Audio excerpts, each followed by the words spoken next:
So, hello dear Nanobackers, here's Mark.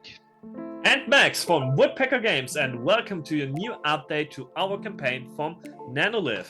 Yeah. Today, Mark is happy that he can talk about his favorite character, Cora, and Sidekick. Yeah, that's true. Welcome to the video update for the Cora update. So this is something which I really wanted to incorporate in this campaign from the beginning, like having for each character a separate update in which you can not only find, in this video we will show you a few technical things like combos which you can produce with the character, but in the text update I will give you just a real short story about this character. So enjoy both parts of this update, and here we are for the combo update, for the game update. Yeah, but before we jump into the gameplay from Cora, we want to share something with you. Check out Sandro's, how he called? Wilde 83. Wilde 83. Yeah, check out this Instagram channel. He's an Infinity player, and we like him very much. And he was really happy to paint for us Infinity Nanolive models, and he made great pictures. Check out his Instagram and check out this amazing models he paint for us with the amazing pictures. We was so you already find the pictures on the Discord. We showed his miniatures today, and we like it. Check it out. I think Mark will put the link in the update. I put the link in the update before, so the update you received yesterday has the link for Builder 83. Just a little reminder, give him a thumbs up on Instagram, support him and enjoy these beautiful photos. It's really one of the best cyberpunk photos I saw in the, as long as I can think. It's really awesome. So let's get into Cora. Well, not get into Cora, but let's get into talking about Cora. Cora is my dearest character because you see, like, all three other characters have like really MMO kind of structures. Like we have a tank, a damage dealer, and a healer. So this is very important.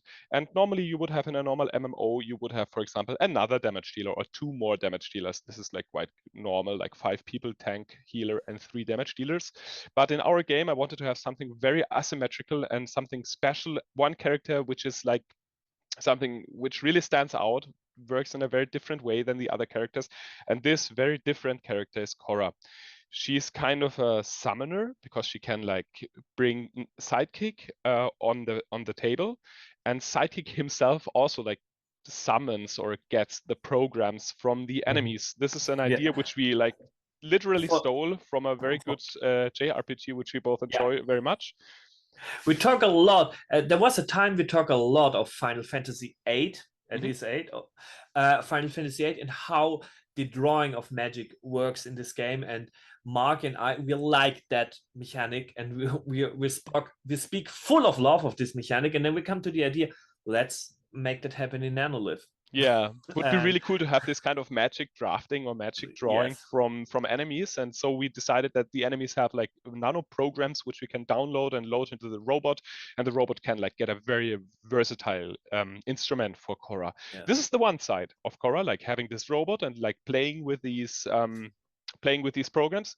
Another side is she is the only one who's everybody's capable of hacking. So please try hacking also with other characters. It gets really hard if only Cora hacks the consoles and stuff. But Cora is she's the most useful for hacking because she starts with 2 combat dice instead of 1 for hacking purposes. And this is very important for advancing the objectives, like trying to get the Xenocase down with the shields. Like you will find in a lot of situations in which hacking power is very useful. So this is the second very important thing for Cora, hacking. And the last thing is her nanoshock. Her nanoshock is insofar super interesting. And this is also one of the things why our enemy activation is so simple in its core, because we utilize the enemy activation in the player phase. So Cora has the possibility with her nanoshock ability to move the enemies once and attack with them once. And she just uses the exact profile which the enemies have. So if the enemies have 4 movement, she can move the enemy up to 4 spaces. If the enemy has 3 attack dice for close combat, she can attack then with 3 attack dice in close combat. So you can also change this around. You can first attack and then move, but this is how this works, and this is super awesome if you combo it up with nanoshock attacks from Ashitaka or Valid. Something like that. And also, Cora is a little bit a special character in many ways. When I play Cora,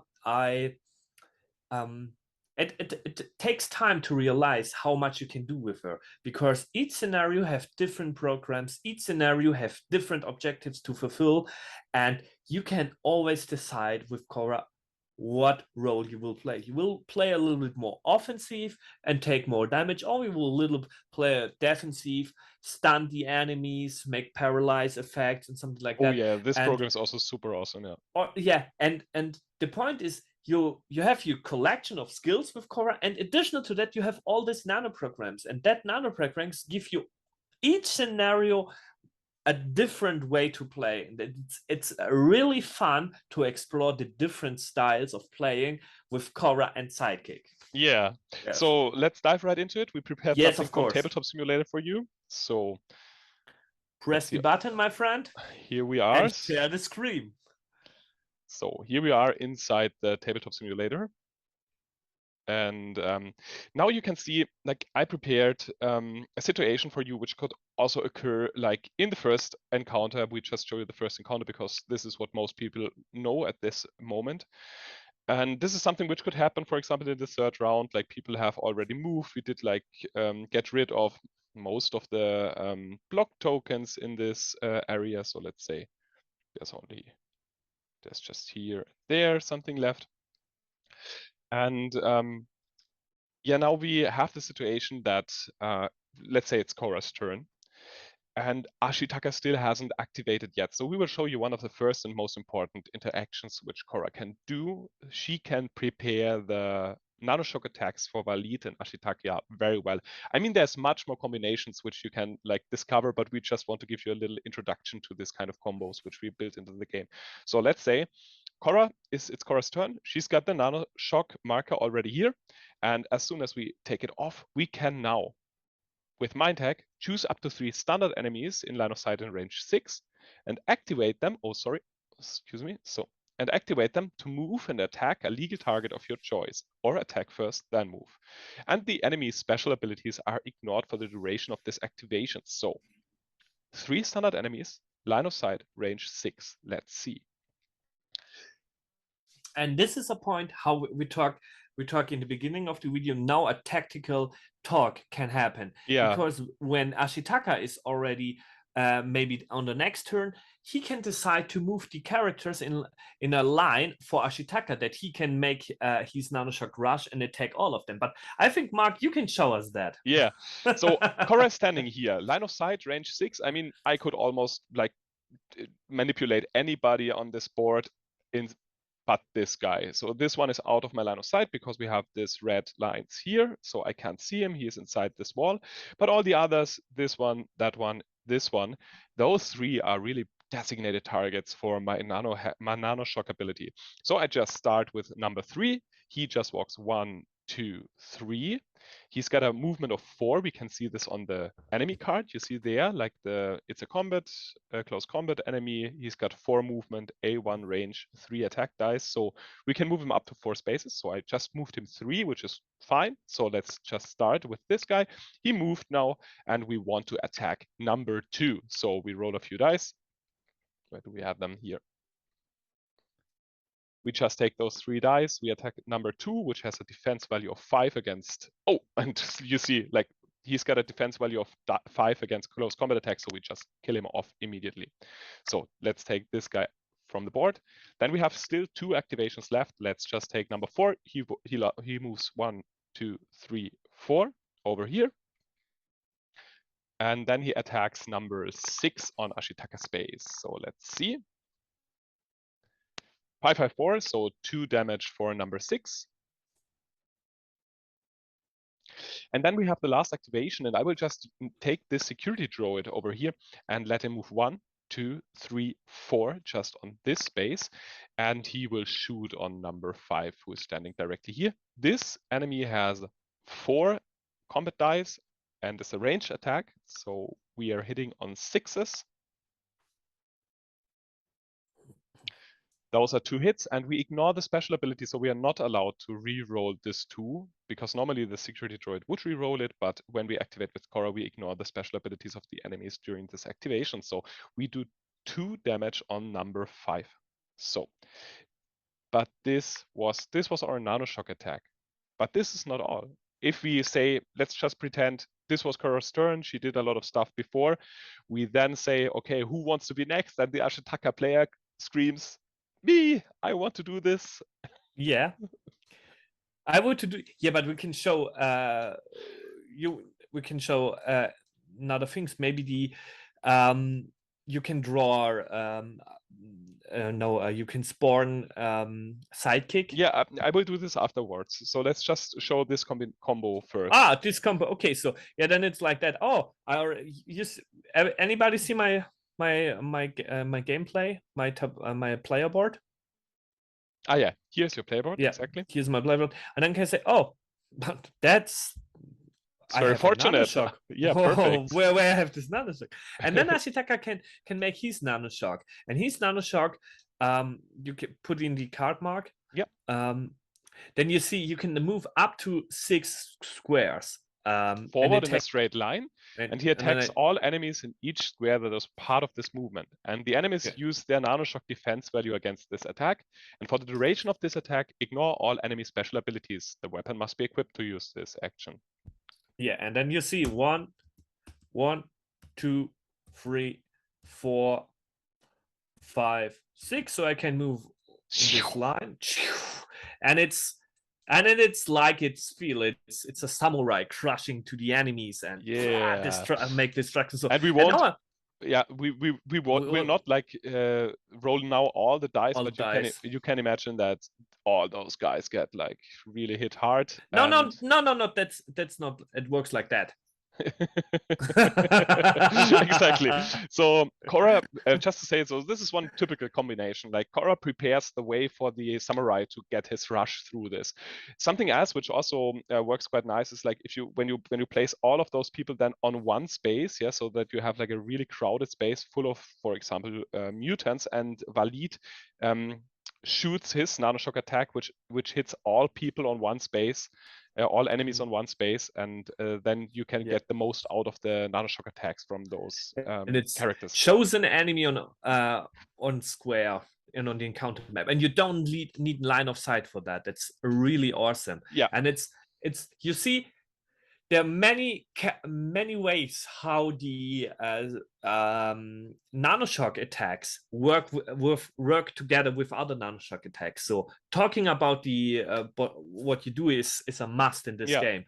And also I like the other ways to support us. How it goes with the downloads. Can you tell me exactly. that? So I will just show you at first how to download a program, okay? So if you want to download a program, you just use the weapon ability on the Sidekick weapon card. You don't need to have Sidekick on the table to use this ability. And there is written, download one program from any enemy on the encounter map. You may use this program until the end of the, until the end of the encounter. And even longer, if you want to spend some nanofragments, you can also like save this program on the hard drive of Sidekick, and you will keep it until the rest of the campaign or until you override it with something else. So up to 4 programs can be saved in this manner. So we can download programs. This works very easy. We just spend 2 dice, which form a double. So for example, we have 2 3s, which is sufficient. We can spend 2 2s, 2 3s, 2 4s, 2 5s, 2 6s to activate the download weapon ability. And then we can choose from the eligible programs which the enemies brought with them. So we have grab, abort, slash, and laser. And just for the sake of simplicity, I will get my dearest close combat attack. I want to download slash. And I like slash. Yeah, me too. And when I want to do this, I have to perform a hacking attack against the program. You can see in the upper right corner that there's a 5 and the hacking defense value. I will show you like this. Look here. This means we have to make a hacking attack against a defense value of 5. And what this I can mean, I show you in a second. So to attack this program, we use our hacking dice. Those are 2 dice which Cora always brings with her, so she can download this with 2 dice. Let's see whether we hit a 5 or higher. We didn't. Perfect. So as we did not hit the 5, we have 2 unsuccessful hits, but we have this icon here. And this icon is, by the way, subject to change. It will be more easily to read in the further development. And you can see there that you can change one of the D8 from to a success, from a miss to a success by spending 2 damage. So we take 2 damage, or Cora takes 2 damage, and now she can change one of those dice from a 3 to a 5, which is a success. This is something which is built in the hacking mechanics to like simulate that you can like push through with your will, but it's also very you get very valuable if you're doing this quite often. Your finger's gonna be hot, and you are already your brain hacking, is aching, and you work. So we like that. Okay, so this is how downloading programs works, but let's pretend, okay, just for the sake of this example, that we already downloaded it last round, okay? Because now we can do something really cool. Okay, look. At first, we can play Go Get 'em. To play Go Get 'em, to bring Sidekick on the encounter map, we have to spend 2 3s or higher. Fortunately, we've got 2 3s, so we just spend them. Yeah, but now, for what is the picture down? Yeah, sag ruhig, Max. Yeah. No, I ask you, for what is this picture? Also, for what is this picture? Where's there my picture of the nano? Yeah, this is the nanosync ability, and what this means is now at this moment, as I'm spending like these 2 3s, I ask the Ashitaka player, so Max, would you be so kind and spend 1 action dice for me to activate this awesome nanosync bonus ability which is printed on my card? You may attack a program from me. That means you can. I can activate a program for free. Yeah. You can spawn him and immediately attack an enemy with a program. So that's awesome. That's so good. I give you this dice. Awesome. Just a 1. Perfect. It's a good price. So I am allowed to spawn Sidekick in range A1, which is all orthogonally and diagonally 1 space distant spaces. So I can spawn him also diagonally down here. This is in A1 of Cora. And it needs to be in line of sight. So this is also good. Here we have line of sight, and now he stands in the middle of the enemies, and little Sidekick is ready to kill. So he's got, with this, I will activate slash for free because I got the nanosync ability by Ashitaka. And this allows me to throw 3 dice and attack the enemies with a close combat attack. That's nice. So let's just pretend we are attacking number 6, which has no damage right now. So we attack number 6. He has a defense value of 5 against these kind of attacks, against close combat attacks. So he gets 1 damage, and we rolled a 1, so I get 1 stress as well. Then Then we come to the cool part, because now that Sidekick is here in the middle of the enemies, we really want to get some more out of this situation. So we have the program Overheat.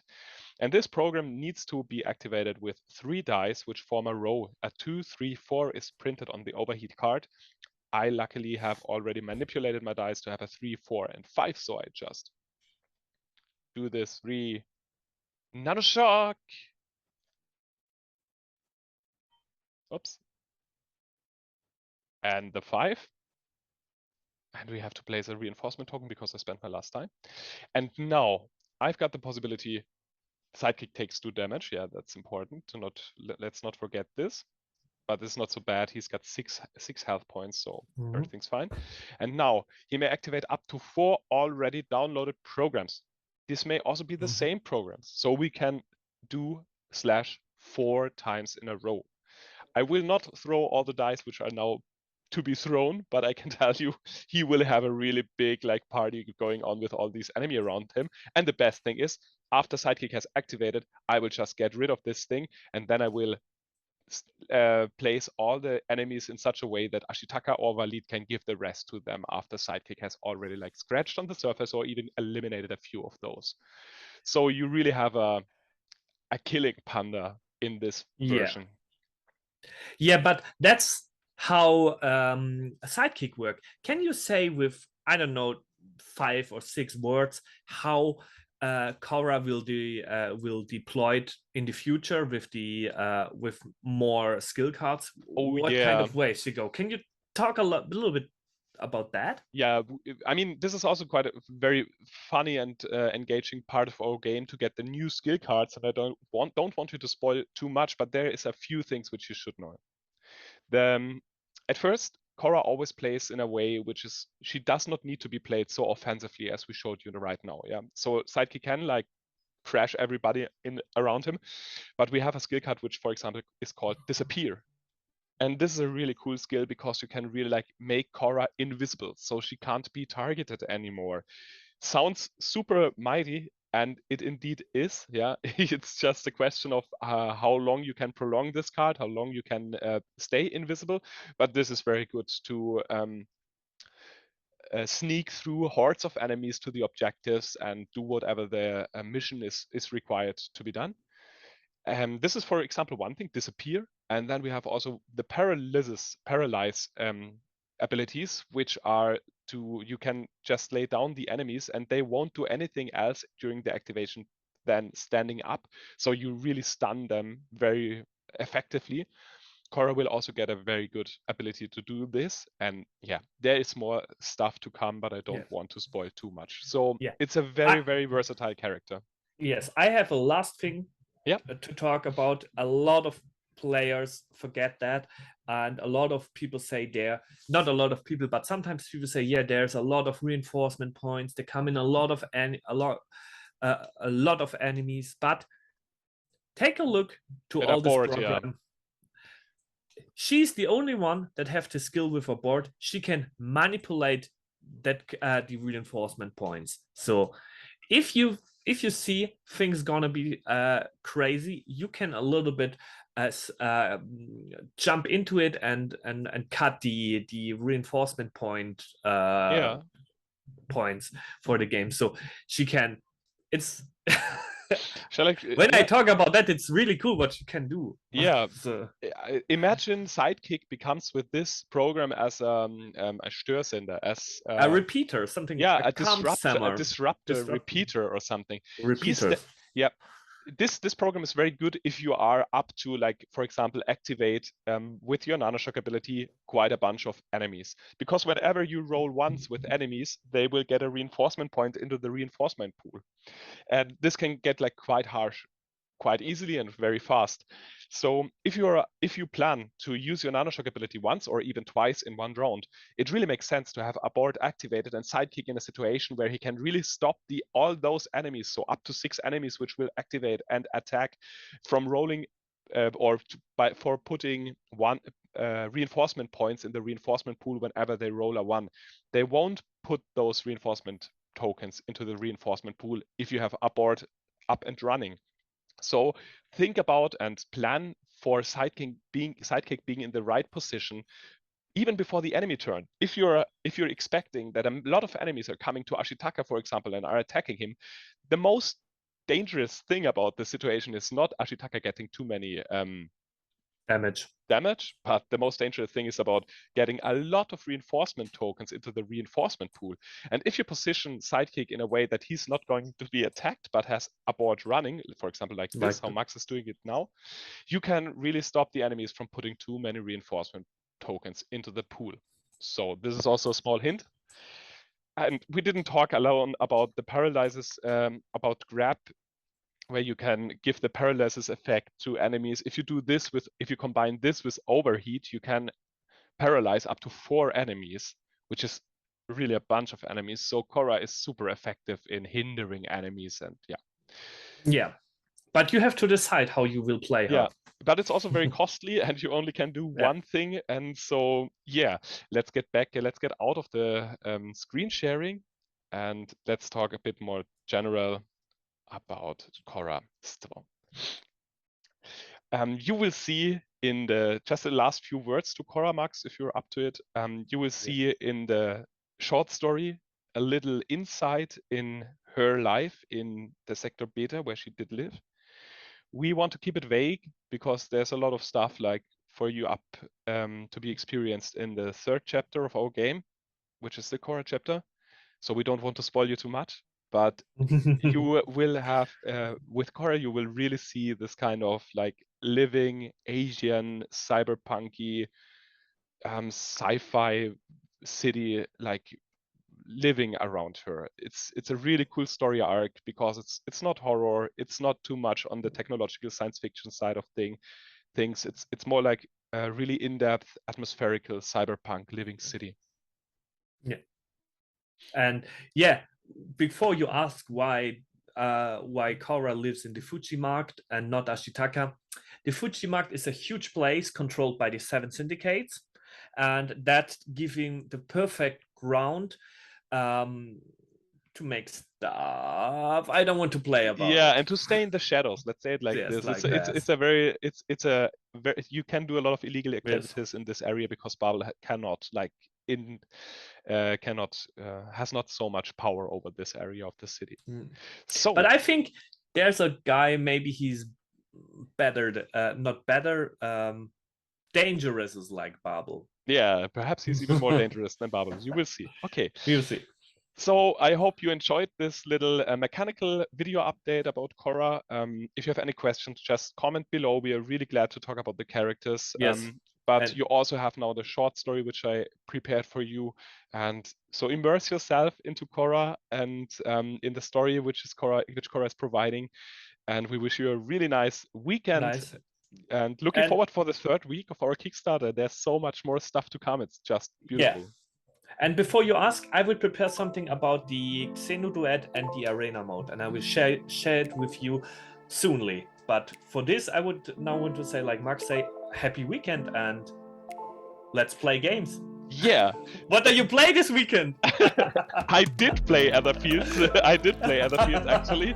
So I played it just for 1 or 2 hours, but I did enjoy it immensely. It was really cool. Like the mechanics are interwoven very, very good. So I'm really looking forward to check this game out a little bit more. It's doing a few new fascinating things, which I'm really looking forward to.